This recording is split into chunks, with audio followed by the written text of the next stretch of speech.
Trump, I would say, admit it. You think I do a sensational impression of you? You know I do.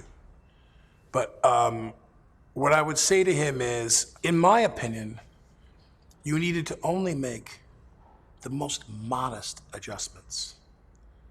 And you might have had another third of the American population eating out of your hand. 1/3 of the people in this country love you, 1/3 of the people in this country detest you, and 1/3 can't quite figure it out. Because things, as you keep reminding everybody, things seem to be going pretty well with the economy, which is not enough in my mind, by the way. The spiritual condition of the country is dying. But I want to say, you're somebody who, there just were small little things you might have done. Do you see that yourself? If you had it to do over again, right? I hate that question. But if I preface it by saying that you could have made these slight adjustments, and it all might have gone pretty good.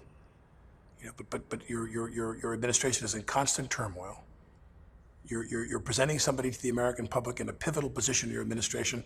18 months later, you're saying, they're I've always hated them. I've always had my doubts about them. You know, it's like 1 minute you're going to give them the Congressional Medal of Honor, and the next thing you know, you're like, they're a liar and a moron. And you're like, well, which is it?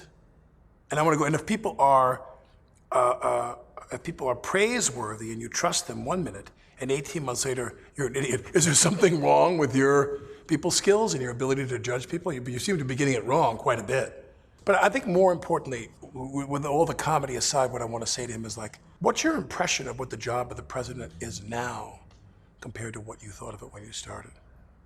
Many people say Wolf, and you know, the great plank in his book was that you didn't really think you were going to win. And when you did win, you were like, oh my God, what am I going to do? And the idea is, now that you, I tend to, like, I don't really believe that. Maybe you weren't quite sure you were going to win or you had your doubts.